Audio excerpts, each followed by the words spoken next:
Once upon a time, a French mother told her children a story about a little orphaned elephant who became king of the forest. Her husband, who was an artist, made a picture book of the tale. Eventually, when one of the children grew up, he started writing and illustrating the books.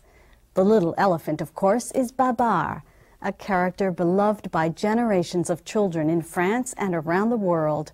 In his latest adventure, Babar takes his readers on a world tour. Canape talks to the child grown into author, Laurent de Bruneuf. It's what in French we call the Tour du Monde.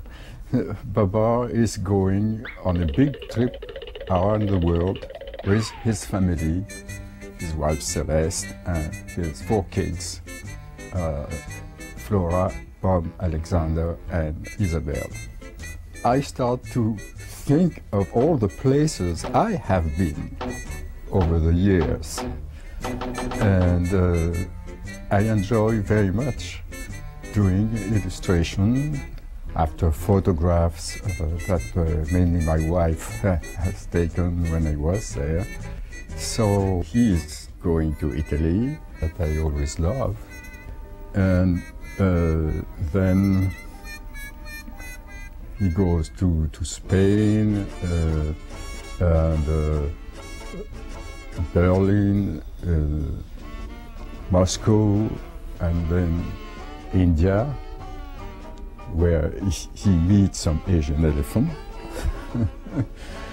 and also Antarctic with icebergs, where I haven't been myself. Paris, Notre Dame, of course, where I was living until 1985, when I came to the States. Southeast Asia, done this travel with Phyllis, my wife, a few years ago, when we enjoyed it a lot. But also Machu Picchu in Peru, which was absolutely fascinating, so beautiful. And I enjoy making a big double spread of this, as well as Egypt, Abu Simbel, with an immense statue on which I put an elephant head. That was fun too. So it was a remembrance of places I enjoyed, and trying to make a picture really giving the feeling of this place. I cannot believe Babar is 75 years old now. He was born in 1931. My father created the first book after a bed story from my mother. He was a painter himself. And that was a very exciting experience for him. And he went on, book one after the other for 7 years, when he died from tuberculosis before the war. And actually his 2 last books, Babar and His Children and Babar Father Christmas, were published posthumously. So it is after the war in the late 40s that I myself, being a painter, I had also in mind the elephant. I wanted him to live again, and I just start a new story, trying to be very faithful to the style of my father. And everybody was happy. The publisher was happy, and my mother was happy. And I went on like that for more than 50 years now.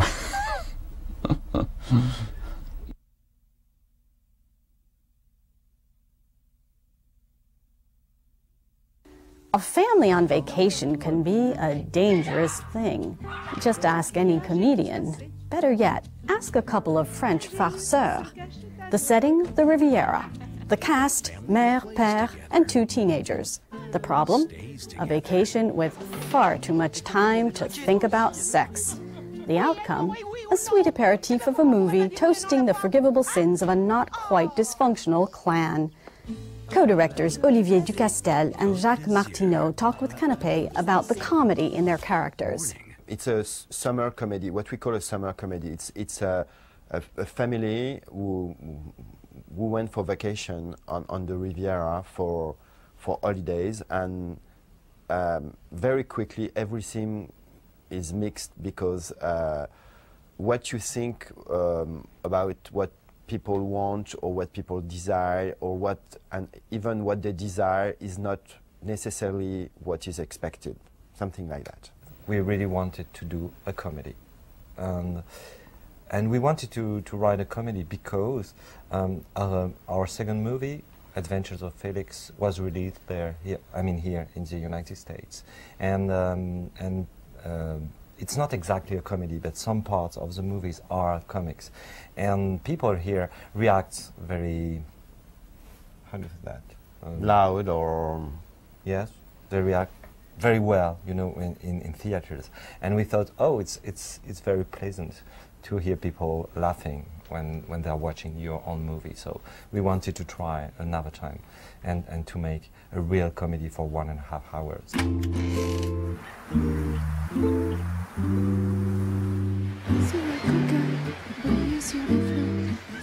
Meet Beatrix. Beatrix loves Mark, but Matthew loves Beatrix. Michael loves leather. La fille couche avec des hommes. Il faut que tu t'y fasses. Olivier is the one who usually has the first idea, and that's what the case for that movie. And I'm the writer, so I just need some more time to think.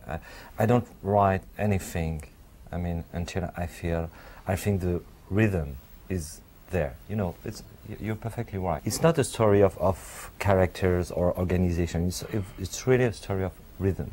T'as jamais pensé que Charlie pouvait te péder? Pédé? Tu es folle. Charlie. Mais je suis pas pédé, moi! Loves himself. Everyone's getting friendly. Getting even. Getting steamy. Everything is nice anyway when you do a movie.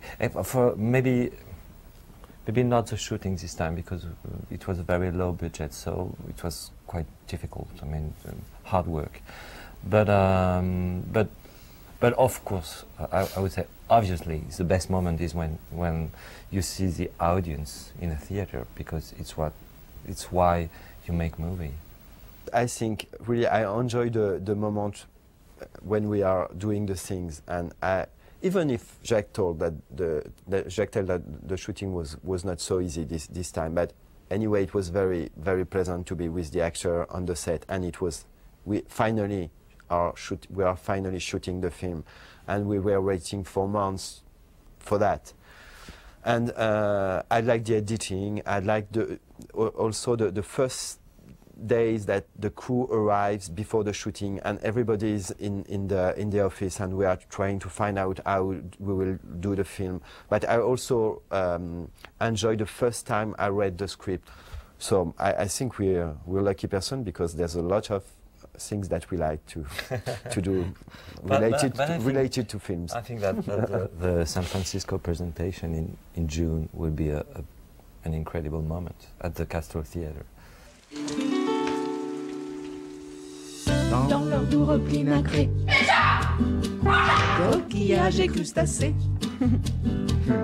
ingénu se cache à notre vie. The family that plays together stays together. Mais t'es complètement détraqué, toi aussi. Oui et non, et oui ou non. Eh bien pourquoi on pourrait pas dire oui et non à la fois? Hein? Oh! Par la plage crustacée. Côte d'Azur. Par la plage crustacée. Warning, this is a family picture. Par la plage crustacée.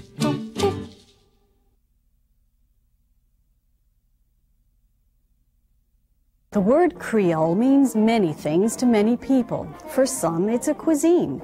For others, it's a language. For still others, it's a kind of political identity. For David Murray, the innovative American jazz musician and composer now living in Paris, it's a musical project. It's a way of exploring the rich brew of music created on both sides of the Atlantic by peoples of African descent. On tour in the USA, Maestro Murray takes a break to chat with Canape about the rhythms that cross oceans.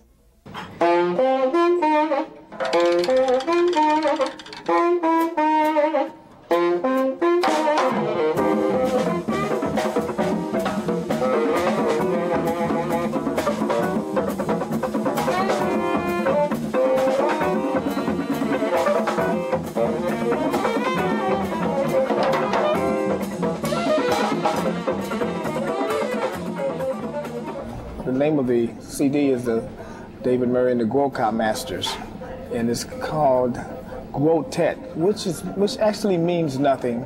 But what I had in mind, a lot of people know me from having my group, the Octet. So I put the Guoka and put the Tet on there. I figure, well, people might get it. And then it ended up being one of the stronger cuts, and a lot of people have done DJ mixes from that. Ocean Lade did some wonderful things, and Dr. L did some wonderful things as well. Claude Chiave, who's very close to me, I guess we started doing some workshops during the Bain Louis Bleu in Paris, and he did a drum shop, and I had a big band, and we put it together.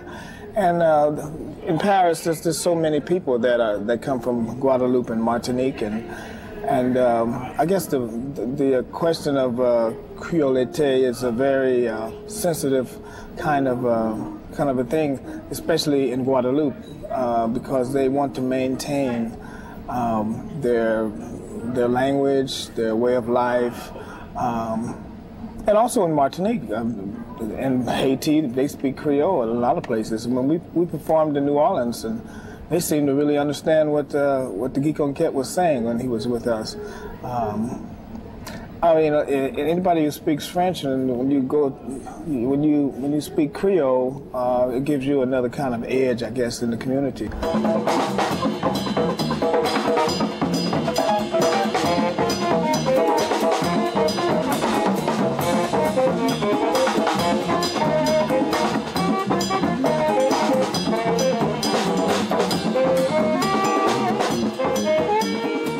Claude can play a solo where it sounds like he's playing the saxophone. So I try to come in behind that and try to bring something to that, try to add my own melodies. We take a lot of traditional songs and change them. I bring in my songs and we change them. Anyway, the band is Hamid Drake is on drums, and Hamid, as you know, is probably one of the most present and probably one of the best drummers that we have right now. Jaribu Shahid, of course, is in all my projects. He's so intelligent and great bass player, electric and acoustic. He brings a lot of soul to what we're doing. Then there's Hervé Sam, who didn't make the trip, but he's overdubbed. There was a guitar player, Christian Labizeau, who kind of plays the guitar like Claude plays the drums. If you can imagine, his rhythm is just like he's playing the drums, and so I have the two guitar players on there. That makes the rhythm very eclectic, and it's almost like a perfect mix, because neither one of them are American. So like when you expect a chink, it's always a chong or something. It's never what you expect. Neither one of them. So they complement each other. Then I added a lot of horn players. I used six different guys in Cuba that I had used in my big band when we did the big band down there. I think the album was a success, and the next one we're going to do, we're thinking about inviting Taj Mahal, because Taj, he speaks great French and he speaks Creole. He's a good friend of mine. We've collaborated before with we've been collaborating for 7-8 years now.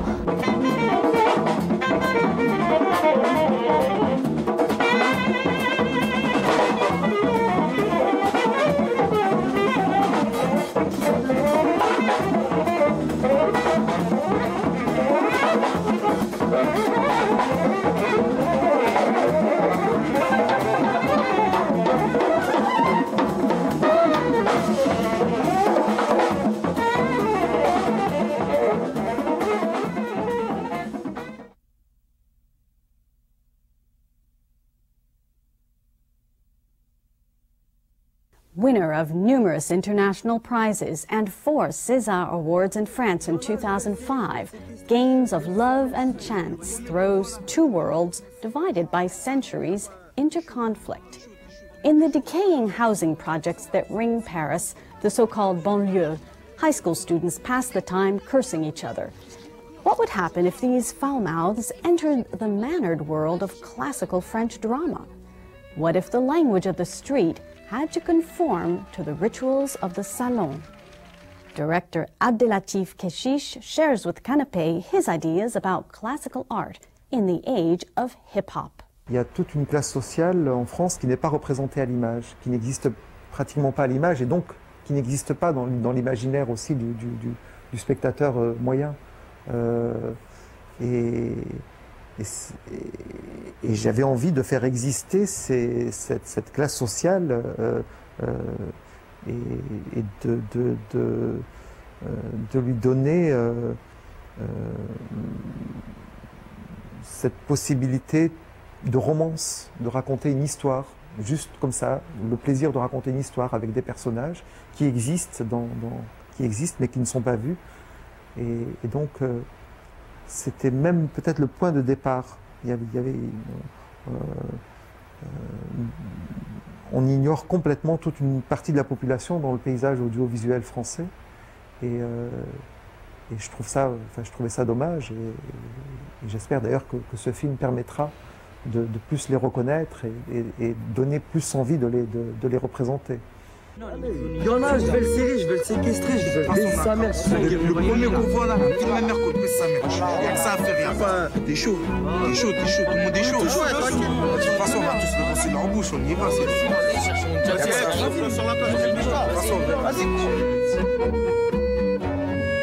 C'est un jeune adolescent, Crimo, qui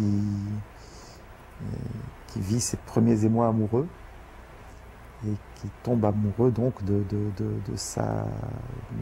camarade de classe qui est très préoccupée par la préparation du spectacle de fin d'année, une pièce de Marivaux,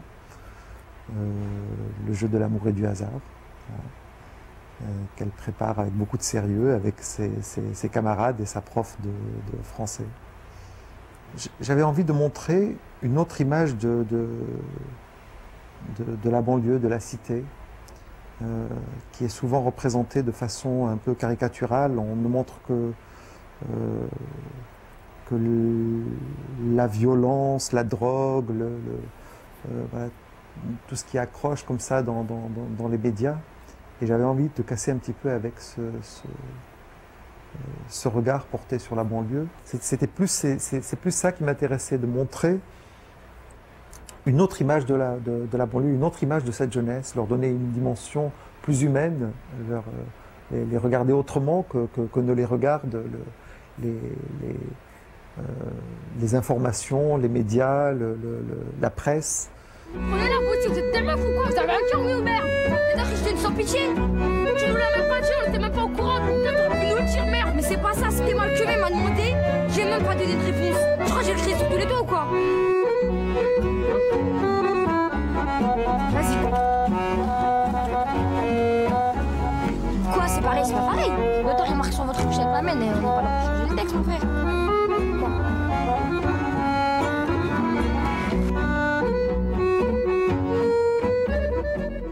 Au départ, je m'interrogeais sur cette possibilité de faire des films avec des adolescents de banlieue qui n'avaient pas d'expérience cinématographique.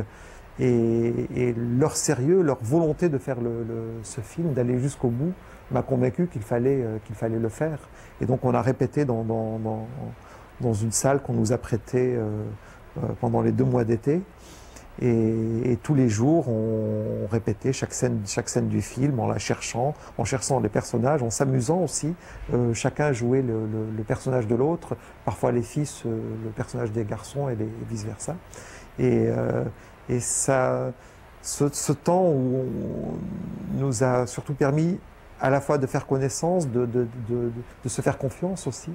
C'est très important de se faire confiance sur un plateau. Et de se libérer dans les personnages. Ça a été une très belle aventure, en tout cas, de ces répétitions et ce temps d'approche. Tu tapes des clinches, mais tu vois, je sais pas ce que tu fais derrière mon dos. Mais je fais quoi? Qu'est-ce qui t'arrive? Je fais quoi? Dis-moi tout ce que je fais. Tu touches pas ce mec, il est à moi, t'as compris? Moi je suis une fille. Non, c'est pas. C'est vrai, avec tes copines, tu te la racontes. Qu'est-ce qui t'arrive là? Tu me traites de pute, tu te dégomme ou quoi? Essaie de jouer quelqu'un qui a du pouvoir, essaie de freiner, essaie de. Change de langage, change de manière de parler, change de manière de bouger. Amuse-toi. Lâche-moi, lâche-moi, lâche-moi. Ne bouge pas. Mais c'est toute la Et sachez que ce n'est pas à vous à juger de mon cœur par le vôtre.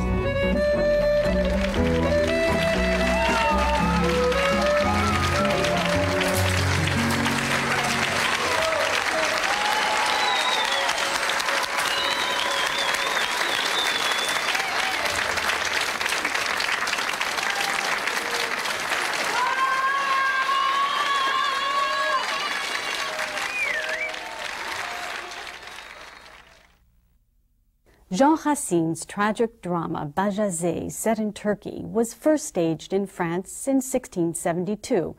More than 3 centuries later, in 2005, it premiered in New York at the Graduate Center of the City University. However, this was no modern production. To the contrary, the piece was staged precisely to recreate and preserve the original style of performance. To the contemporary theater goer, it's a manner of acting as far from American naturalism as Brooklyn is from Versailles. Director Desmond Hosford explains the difference to Canape. This is the American premiere, and as far as we're aware of, the North American, this hemisphere premiere of Racine's Bajazet, which I might say came about largely just an idea that I had to do a production of a Racinian tragedy with experimenting as much as possible with stylistic acting, codified gesture, and vocal declamation from the 17th century. It's a tradition that has been almost completely lost. Even in France, at the Comédie Française, this experiment isn't done, so it seemed like something new and interesting to, as an academic project, first of all, to try to work on.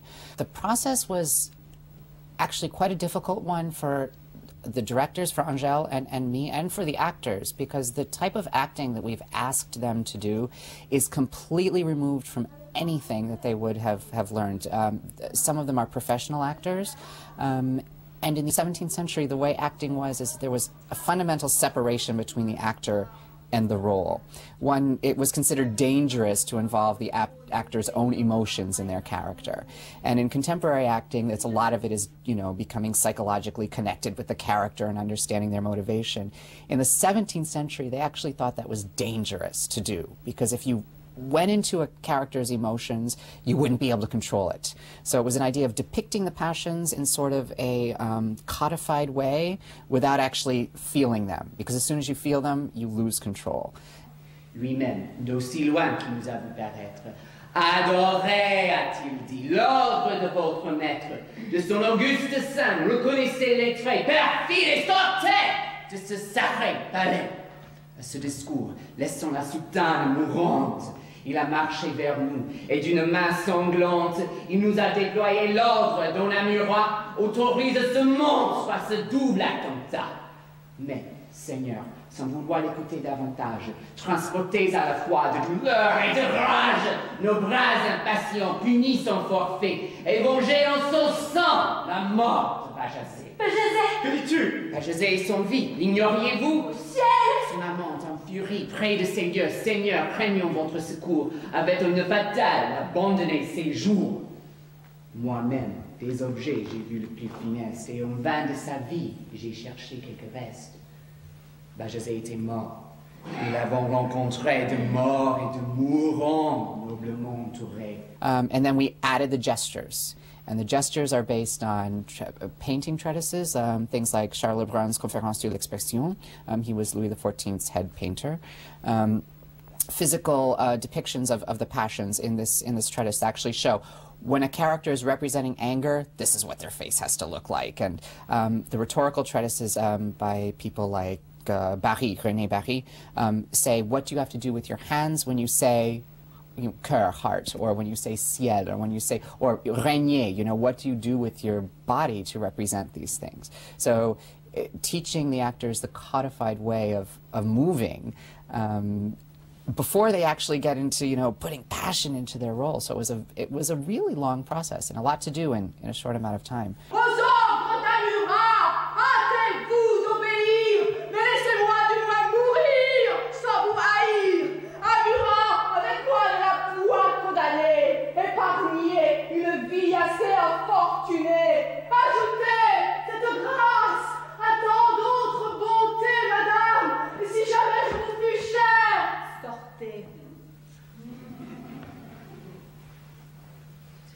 You have a kind of very intricate relation between the acting technique and the text. And that was, for me, as an actress on stage, really nice to do that. I think the acting technique that we're using supports the text so much that you just have to go into it and do it. There's no time to think. There is no notion of psychology, of naturalism, or being sensitive. It's the way you do the gesture and the way you push the text that brings the emotion through you, so you don't have to provoke it. For example, in this play, the actors always speak to each other in a dialogue mode and sometimes turns toward the audience, and the actors never touch each other. How did the 17th century evoke passion, represent passion? And hopefully our actors will also arouse passions, because that's the point of the whole. But it's a different way of doing it. It's doing it through gesture and through vocal timbre, and it's... we'll see what happens. That would be a good thing if the audience were terrified. We have monsters, the monstrous characters, so we want to really bother the audience, I think.